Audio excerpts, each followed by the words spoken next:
आगे बढ़ेंगे। रायपुर से इस वक्त की अगली और महत्वपूर्ण खबर आपको बता देते हैं। आज नक्सल मामले को लेकर ये बड़ी बैठक हो रही है पुलिस मुख्यालय में।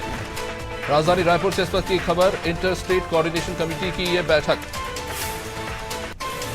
नक्सल प्रभावी राज्यों के प्रमुख इस बैठक में एक साथ जुटते हैं, जिनमें तेलंगाना, आंध्र प्रदेश, उड़ीसा और छत्तीसगढ़ के अधिकारी इस इंटर स्टेट कोऑर्डिनेशन कमेटी की बैठक में शामिल हुए हैं। एक तय समय के तहत हर बार ये बैठक होती है, जिसमें तमाम जो समसामयिक समस्याएं हैं उनको लेकर चर्चा होती है। 4 राज्यों के नक्सली समस्याओं को लेकर ये ज्वाइंट बैठक हो रही है।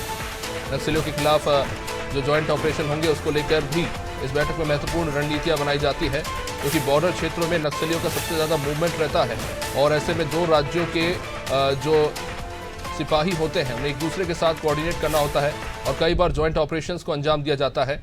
ऐसे में आगे किस तरह से कोऑर्डिनेट करके काम करना है उसको लेकर ये इंटर स्टेट कोऑर्डिनेशन कमेटी बनाई गई थी, जिसकी ये महत्वपूर्ण बैठक है। हमारे साथ रायपुर से हमारे सहयोगी अजय श्रीवास्तव जुड़ चुके हैं। Ajay, inter state coordination committee की यह बैठक होने जा रही है। कई सारी घटनाएं हमने अभी हाल फिलहाल में छत्तीसगढ़ में देखी है। क्या लगता है इस बार कौन से महत्वपूर्ण बिंदु है जिनको लेकर चर्चा हो रही होगी? देखिए, छत्तीसगढ़ में बहुत सालों से, लगभग 20 साल ऊपर ही बोल सकते हैं कि 2000 पे पहला एक नक्सली ऑपरेशन हुआ था जिसपे एक एडिशनल एसपी रैंक का ऑफिसर मारा गया था। उसके बाद 2003 के बाद ताड़मेटला और ऐसे कई जीरम घाटी जैसे मामले जिसमें कांग्रेस के टॉप लीडर मारे गए थे। तो उसपे लगातार नक्सल ऑपरेशन को लेके सीमावर्ती राज्य जैसे मध्य प्रदेश भी है, मध्य प्रदेश भी अब प्रभावित हो चला है। छत्तीसगढ़, तेलंगाना, आंध्र प्रदेश और उड़ीसा, ये 4 स्टेट, ऐसे 5 स्टेट छत्तीसगढ़ से लगे हुए 4 ऐसे स्टेट है जिनमें लगातार नक्सलियों ने अपनी जागरूकता के कारण वहां के अधिकारी और कर्मचारियों में दहशत पैदा कर रखी है।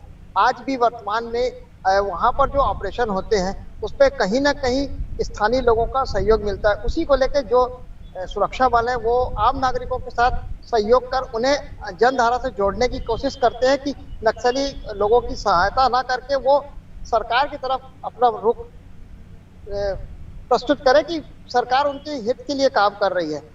और इस बार तेलंगाना में जो है उसमें वारदातों कम हुई है, लेकिन 2018 के बाद छत्तीसगढ़ में वारदात, जो नक्सली वारदात है जिसपे सुरक्षा बलों या आम नागरिकों की जो मौतों का जो आंकड़ा है वो बहुत कम हुआ है, ये कहा जा सकता है। जी अजय, मानसून का सीजन आने जा रहा है, तो ऐसे में किस तरह का नक्सली मूवमेंट देखने को मिलता है आमतौर पर, और इसको लेकर जो सेना है, सीआरपीएफ, उनकी क्या रणनीति रहती है? देखिए, नक्सलियों का सबसे बड़ा मूवमेंट होता है पतझड़ के मौसम में।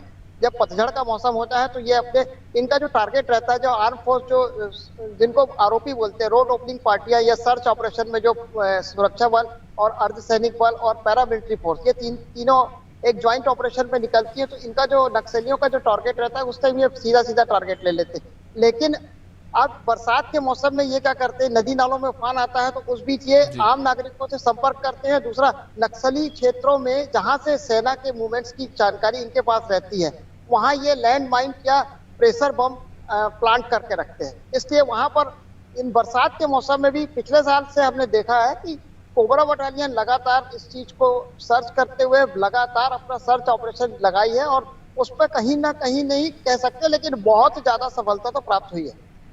निश्चित रूप से बहुत बहुत शुक्रिया अजय।